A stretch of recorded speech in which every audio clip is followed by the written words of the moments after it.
Welcome to the In-Betwixt and In-Between. This is Leadership Limbo, a podcast aimed at helping leaders embrace the discomfort and power of leading themselves and others in the midst of it all.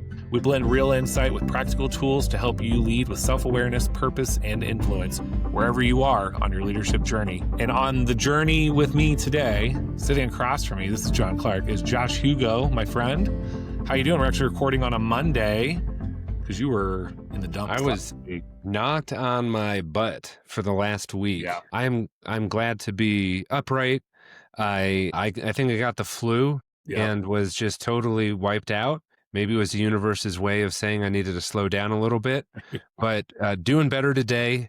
Happy to be here and ready to do a quick turnaround on edits to get this baby up online tomorrow morning. And it'll be up and ready because you do nothing but crush things. Although, along with that illness, I think I do this too. Some texts from you throughout the week were a little bit of that existential dread beyond just the actual illness. I always love how when I get sick, I was ill a couple weeks ago, and I wasn't even as ill as you, and I was like, what am I doing with myself and my life? Yeah, man. Well, yeah, we're not talking about health today as leaders, but I did write recently about it. But it's such a great reminder. When we talk about health, we're not always talking about physical health, but emotional, spiritual, all of that. But when your physical health is down, it very clearly trickles into all other elements of your disposition, the way that your outlook, your mindset. And so it definitely was like, I'm not going to try to lead myself really well last week, but I'm also not going to try to make any big decisions last week, because sometimes you just know when you're waylaid that you just need to, let it run its course and get your head clear and get yourself back in the games. Yeah. Back close to 100. Almost that's there. Great. And your energy is always good with me, but I love that point. I know we'll probably spend some episodes down the road talking about that, but I was few weeks ago, had a little bit of a knee tweak, plus was a little bit under the weather.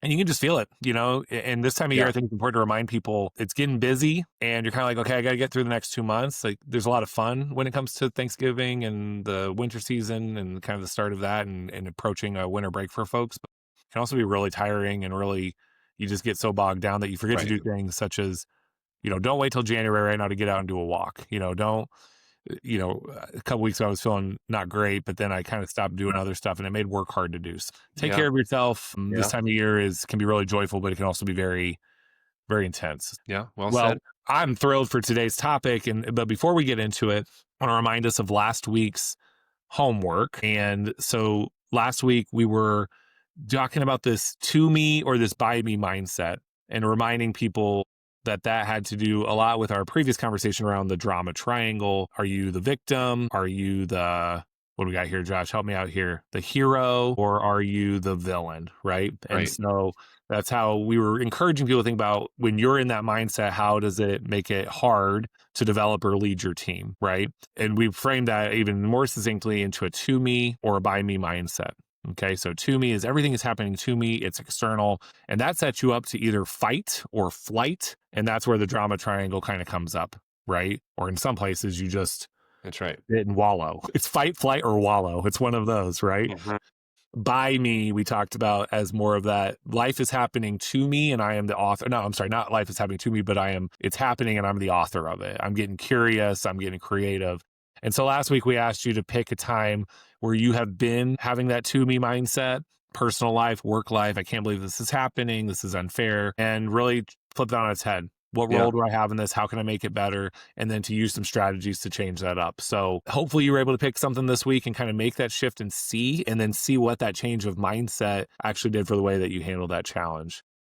Yeah. Any additional things to that, Josh? No, last week was very much an easy week for me to think about this is happening to me as you're feeling like this virus comes in and knocks you out. But I did make some efforts as I, started to feel a little bit better to say, you know what, I still can do a very, low key stretch instead of a full 30 minutes of yoga. I'm going to do 15 minutes today.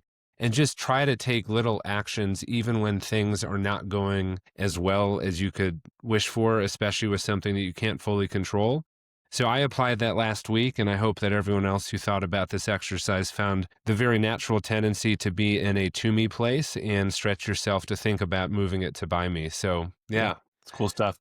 Well, I'm going to turn it to you to get us going. But before we do that, just to remind people, if you're following us, please subscribe so you get the weekly episode from us. Big important thing is just share it with people. We'd love you to share this with folks. And if you do give us a rating, it does help because it builds circulation. More people see those star ratings. So please take some time to rate it. If you can leave a comment, more importantly, I think the thing we're most interested in is just let everyone you know about this. If they listen to it, great. If they don't, that's okay. But just put it out there for people to listen to is something that maybe will help them do a little reflection on themselves as a leader in all spaces, personal life, work life, or, on a weekly basis. So I want to remind us to that. So I'm going to turn to Josh. He's going to kind of take us from where we've been with this discussion around developing others and where we're going next. So excited for Josh to take it away for us. Yeah. So just to build a little bit. So last week, again, as we just reviewed, we talked a lot about the mindset needed to be a developer. As a manager, as a leader, as somebody responsible for the production, the well-being of others on your team, that it's really important to carry a mindset of other-orientedness is kind of what I like to refer to it as a multiplier, as a Sherpa, whatever it might be. Mindsets are great, but mindsets without some form of a framework, some form of a system, some form of a way to operationalize these ideas and insights really just lead to kind of a partial amount of progress, right? So if you just have a great mindset, that's great, but you need to be able to translate that into action. And so what we wanted to share with you today comes from the book, The Voice-Driven Leader, and it just came out. It's actually a top 10 business book right now, and I'd highly recommend it. It's super practical. It's not a kind of pie-in-the-sky theoretical sort of book. It's very much about how do you think about developing the people that you lead. And so before I share the visual, and for those who are watching this on YouTube, this would be a great chance for you to kind of see the visual. And for those listening, you can find us on YouTube as well. And we'll leave some notes to kind of give you a sense of how to find this visual in the show notes. But before we show that, I wanted to start with a couple of premises or What's the word, John? Premises? I messed up infinitives and prepositional phrases the other week, so I'm not going to do that. Thank you. You want to clarify that? Yeah, it was a prepositional. I thought it was a prepositional phrase. You were totally right. It was definitely a preposition. Yeah, premises. Two plus a verb can be an infinitive, but two plus a noun is definitely a prepositional phrase. Anyway, it doesn't matter. Hey, English teacher for the win, though. That's good. Yeah. A premisi. That's what it is. Premises. Yeah. So a couple of those premises or premises. One, leadership of development's not an event. I think that's so easy to mistake the idea of development as we went to a workshop today, or we had our quarterly review today, or you did your asynchronous learning video assigned to you by HR today. It is not an event. It's embedded in the very fiber of how you lead. Second, management is not the same thing as development. I will repeat that. Management is not the same thing as development. Now, managers have a responsibility to develop, but simply being a manager and doing quote unquote managerial actions does not automatically mean you are developing somebody else. Telling people what to do is rarely, if ever, an effective development strategy, at least in isolation. I think that's the bigger point there to me is telling people what to do does not make you a good developer. Right. I still think when in the frame of our show, great managers, a building block of what they do is they develop others. Mm-hmm. So you can be a good manager who develops people, but to your point, me being in charge of you and telling what you do does not lead to development, right? That's right. Yeah, it means that you have to be mindful that what you are doing is explicitly thought of as development. Yeah. Otherwise, it can become accidental, where it's not happening, or it's not happening in the most productive ways. So hopefully that's what we'll get at a little bit more today. And then the last part too, and this is just, I think, a truth outside of management directly, but not everyone grows the same way. Not everyone learns the same way. And not everyone's going to learn the way that you have learned. And so I think it's just a good reminder to say that when it comes to the work of leading others, managing others, is that everyone is a little bit different. And so it's important to kind of give permission to yourself to say, well, just because it worked for me this way, it might not work for them. And my responsibility is to make sure it works for them. So I want to show this. We're going to go by sections here. So this is called the development square. Again, it comes out of the book, The Voice-Driven Leader. And it's also based on some of the Abraham Maslow's theories around competence and consciousness. And so what you'll see is a couple of things in this visual, and I'll just do a very quick high-level painting of these four, kind of what you're looking at, and then we're going to go into each of these stages. But you have these four gray ovals that refer to four stages of development. The very first being foundation, the next one being immersion, the third being empowerment, and the fourth being multiplication. And Jeff, let's step back real quick, just in terms of this. This is for me as a manager to think about where the people I'm developing might be falling in terms of their ability when it comes to a skill or a competency or a layer of work, correct? That's really, so glad you mentioned that, John. Yeah, the purpose of this is ultimately to recognize that as people move through advancing skills, and those skills could be a very concrete tactical skill, it could be more of a soft skill, but the development of skills take place on a continuum, and each of those stages is slightly different. And so this is a good way to think about if I'm just onboarding a new manager who is learning how to, set up the deep fryer in the restaurant, that there's going to be 4 stages of their development to be able to get from, I don't know anything about this, which is that unconscious incompetence, to the next stage of I'm now aware of what I don't know, to the stage of I know what I know, to that last stage of like, I don't even have to think about it, but I know it so well, that unconscious incompetence, or unconscious competence. So we're going to go through each of these 4 stages and kind of walk through what it looks like for a person to be at that stage. And most important, I would say, is what the role for you as a manager listening to this is at each of those stages. And before we do that, John, you brought up a great point about how we want to kind of build on this into the future. Today is going to be a little bit more about like the stages, but next time we come back, we really want to dig into how to be an effective teacher at each of these stages as well. Yeah. I think, today is about knowing where people are on the development journey when it comes to something or a skill or whatever it might be, or their role. Next week's actually how to teach them, hopefully, right? Because that's the part I think, both of these are things that folks don't often miss out on, but I think sometimes we think, well, you've watched me do it long enough, you should be able to do it by now. Well, maybe not if the learning wasn't explicit. So I like that point. Well said. So I'm going to go ahead and stop sharing the screen, but let's go to this first stage. So this first stage is the foundation stage, unconscious incompetence. The manager, the person doing the thing that you're supposed to learn, and you watch. So you watch. This kind of looks like high initial confidence, but low competence. It's kind of like the ignorance is bliss phase. Wow, I'm starting a business. This is going to be freaking great.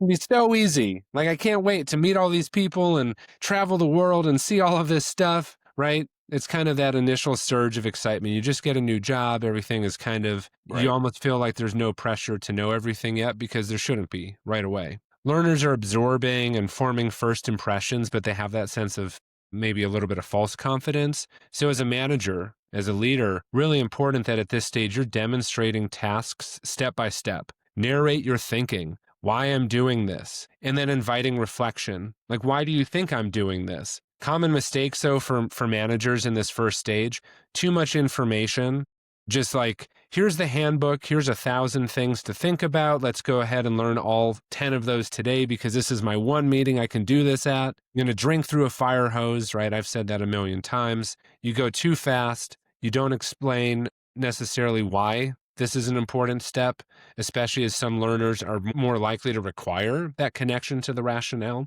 arguably most. Assuming too much prior knowledge, like you've done this before, right? Yeah. Or neglecting to check for understanding, right? Like the classic question, do you have any questions? Does this all make sense? You got this, right? Almost like the only acceptable answer is to say yes. So next time we talk, we can really break down what it means to do great checks for understanding, I think. Yeah. But this is that first stage. John, what are your reactions as you kind of hear about this foundation stage? Yeah, I have a little bit of a visceral reaction here. I was, thinking about just those times, especially when you're in a moment of pressure as a leader and you're bringing on someone new, right?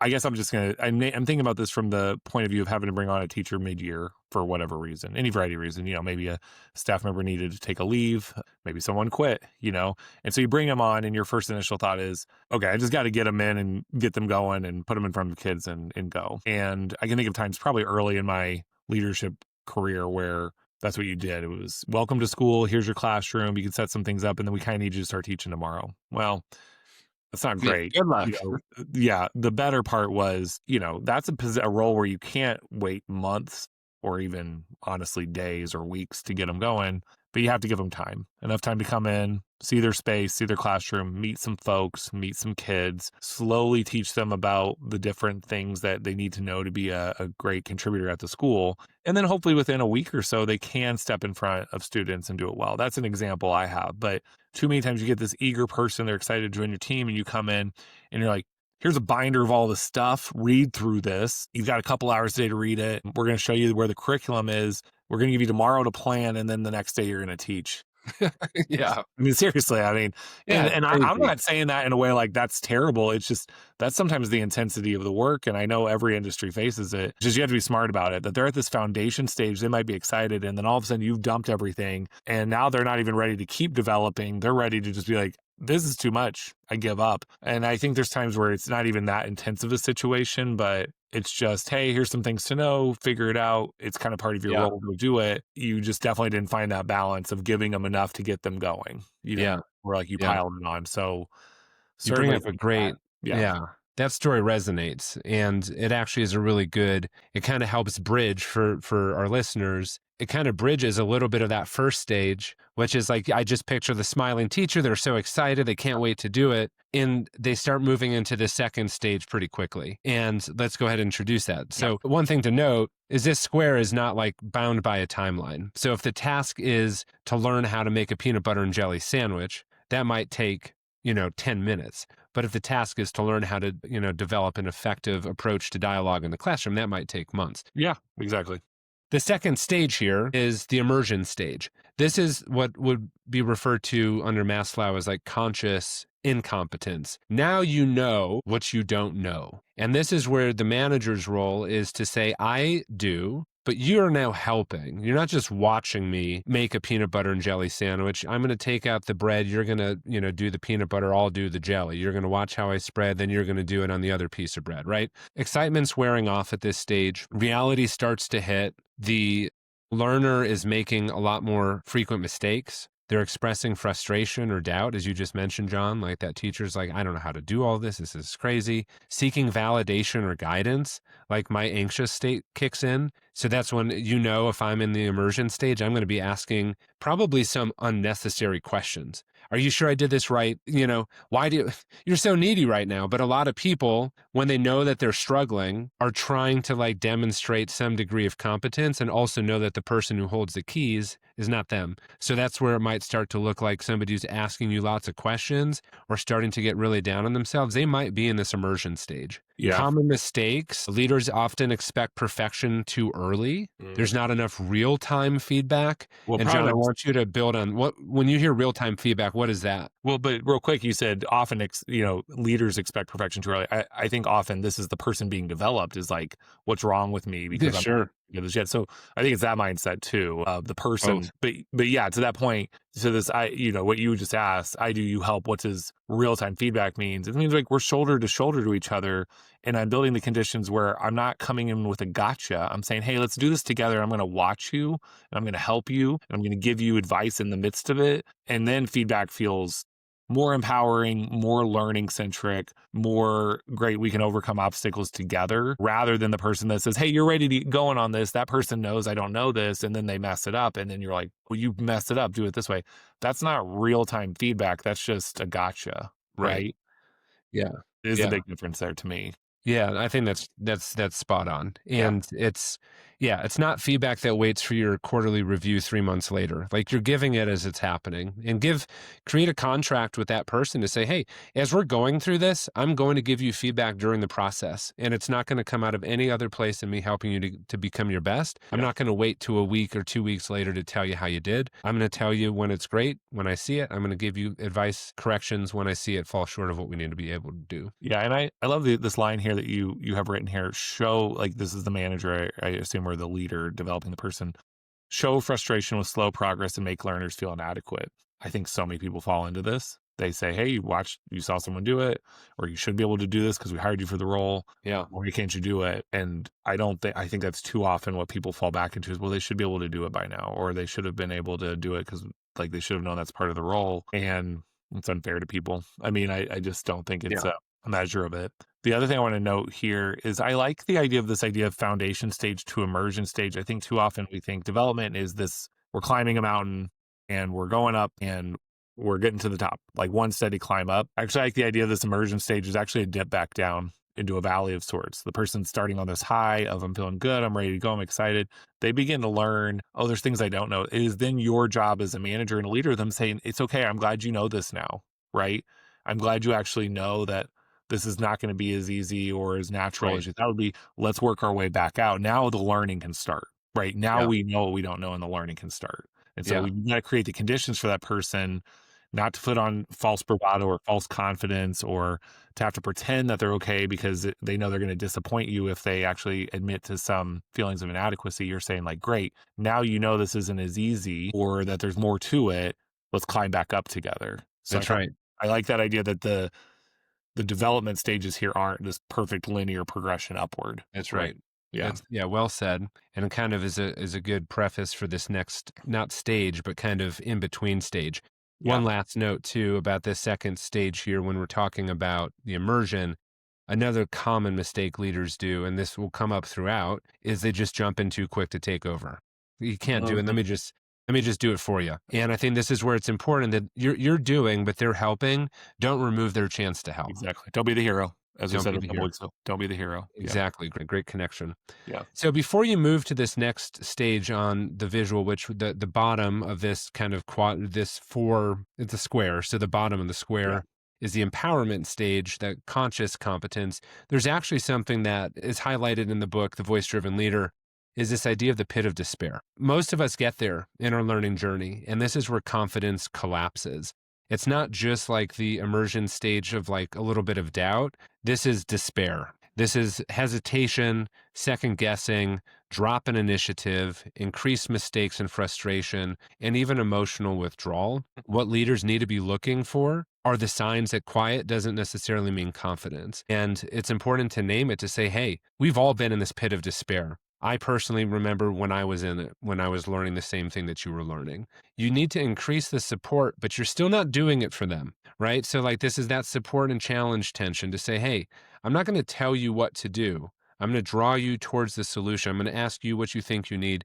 What support do you need to get there, short of me doing it for you? Don't ignore the signs, is I think the biggest thing that a leader can do. It's not just, hey, this person's giving up, they don't have what it takes. It's giving you as a manager permission and as a learner to say that this process of getting to competence does not come without some significant bumps and hurdles and challenges. And people don't always get out of the pit of despair. And especially if you're a manager who sees this happening and you don't work to help this person get out, they may end up just becoming the person who gets stuck there, which leads to them either finding no success in the role, needing to be removed from a role, deciding to quit. And so it's a really critical stage for leaders and for learners to be aware of, and to not just kind of say, well, they'll get through it. It really requires active involvement of all parties involved. So well said. Yeah. I think I would encourage a lot of our listeners to stop here and think about, if you manage someone and you've noticed they're in the pit of despair, and what was your reaction? And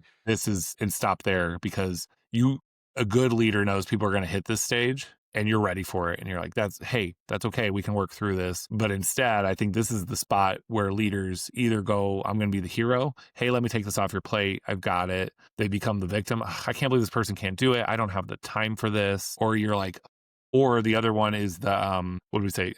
That's the villain. Like, I don't have time for this. You got to do it. You got to figure it out. They're on the victim, like, they don't like it here. They don't like me. They don't feel good enough. What are we going to do about this? But no, you got to be more thoughtful about when people get this and be ready for it. So Yeah. I like that. Great. Yeah. So once this pit of despair, you've climbed out of it and you've been supported to climb out of it. And so this is when, as a leader, what you're looking for is the person who's kind of identified, or you've helped them identify they're in this pit of despair, that they're starting to seek more solutions. They're not just dwelling on problems, but they're like, okay, that was an issue. I'm going to go back and try it again.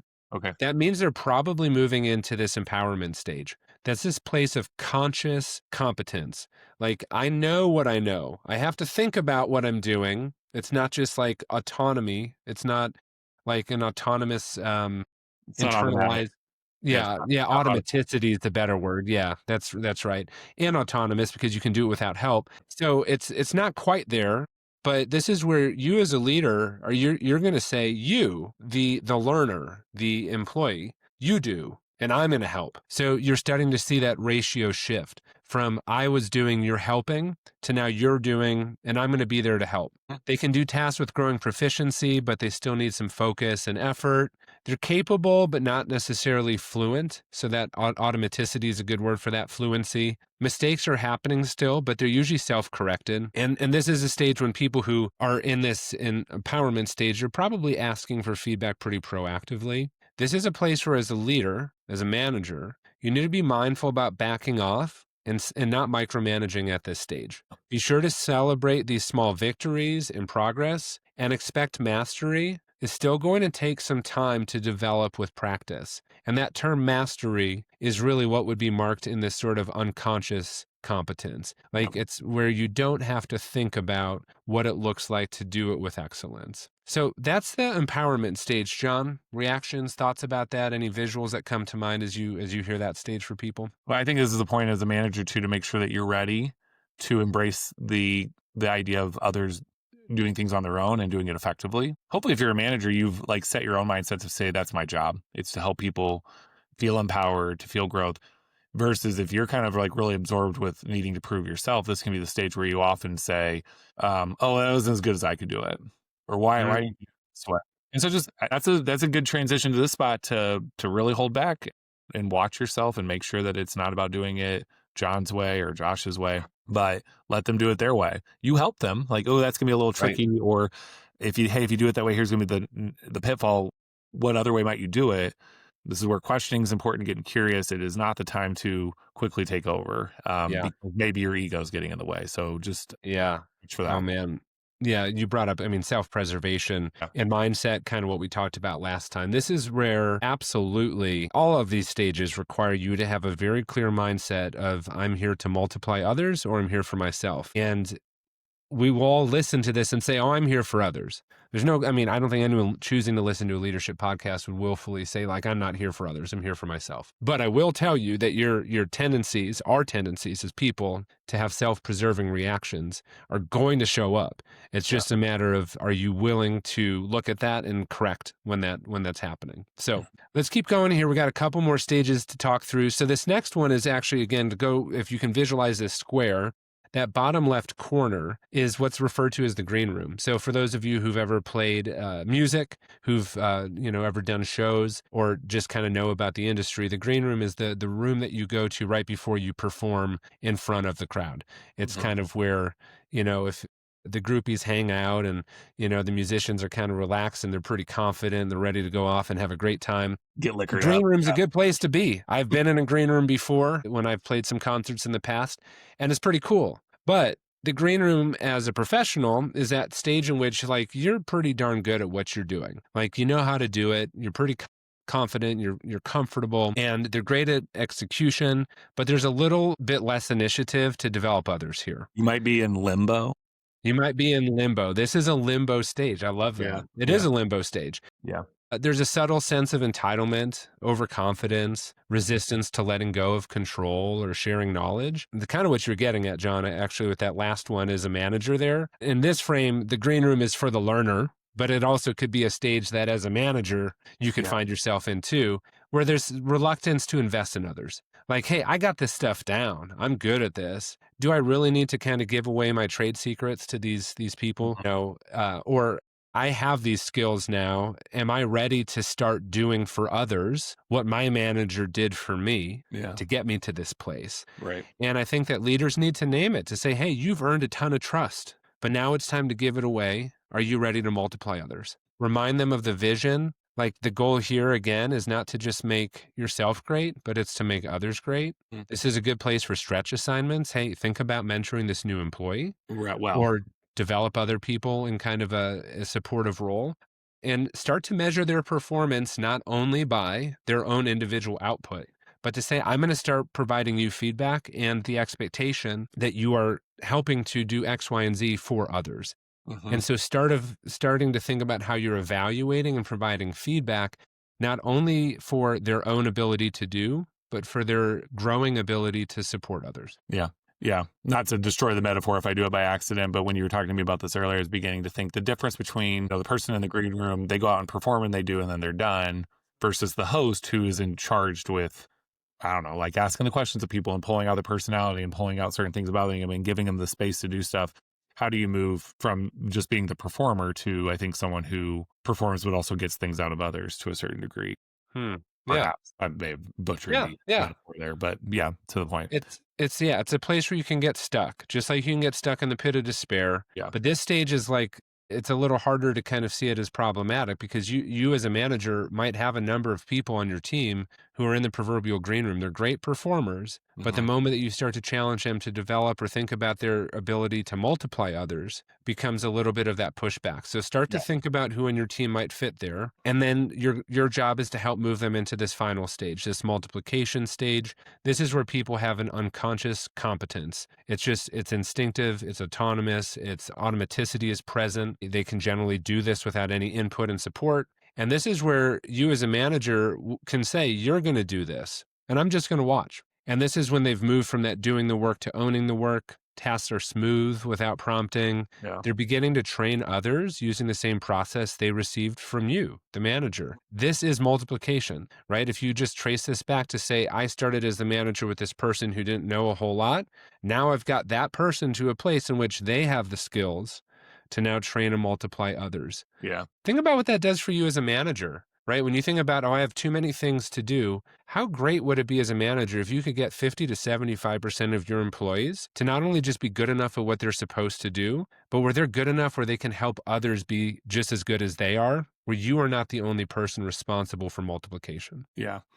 Yeah, I mean, I agree with that. Like, how great would it be to get into that? And this idea of you do, I watch. So I, as the manager, watch. It's even more empowering when you say, "Hey, you do," and I'm like the receiver or the inheritor of what you're doing. So I'm I actually like not just watching you, but I've released you to do it, and then I'm the beneficiary along with everyone else of what you do really well. So it's not even, to me, to a certain degree, it's even less about I watch, as if I'm kind Yeah. of voyeuristic stage of continuing to make sure you're doing it right. No, I'm like not watching that closely. Perhaps me and the team are the receivers and the beneficiaries of what you're doing because you do it so well. Yeah. There's I almost a love release that.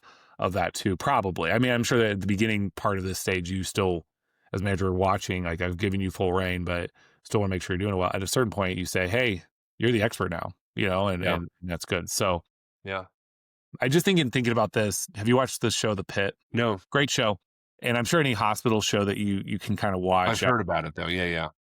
I think if you watch the show The Pit from the angle of the stages of development, it would be a fascinating watch for folks, because you actually think about, you can see in the course of this show where they're going into this, we're a teaching hospital. You can see the spots where they're like, watch me do this. And you show the new doctors how to do it, to the stages of like, okay, you're going to do this. And you see sometimes they look at the doctor, what? I'm going to do this? Or, yeah, it's a teaching hospital. It's your turn to go. And even people around them are looking at them like, that person's not ready for this. And the doctor says, nope, you're ready. Let's go. And it's a really cool watch when it comes to thinking about how, in the medical field, and certainly it's a drama. So, I'm not going to speak to how ERs look in general, but the idea of knowing the right time to push someone, it's your turn Yeah. to do, I'll be here to watch you. Or, hey, we're going to do this together. Or, hey, you're not going to do this at all. You're just going to watch me do it. I think would be it would be a great watch for folks to apply this kind of stages of development in that sort of setting. The Pit on Pit. NBC. Watch it on Tuesdays, No, it's on Thursdays. HBO.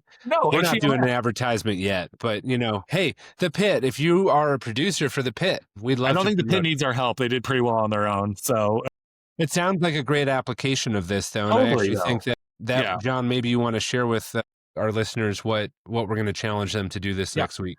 Yeah. So we want you to think about a team member that you're developing.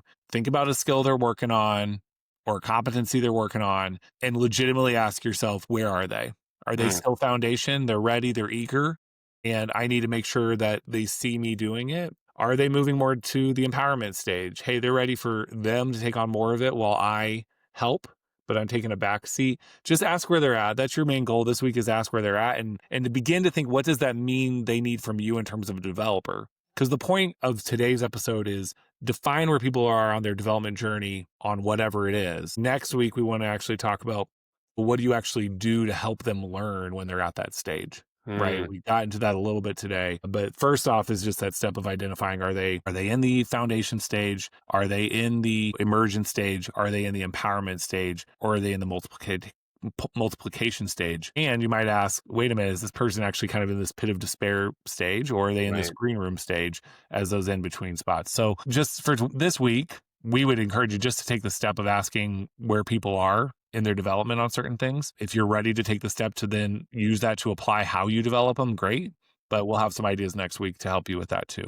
So yeah, I'm excited for that. I'm going to think about that myself this week, as I have some opportunities with some folks as well of actually thinking, where are they at in terms of my development of them this week? So great episode, Josh. Thanks for this. You want to take us out here? Thanks, John. Well, we just want to leave you with the opportunity to be reminded that we love for you to engage with us in any form possible. Texting, online comments, let us know ways that you are interested in seeing our podcast grow and address new topics.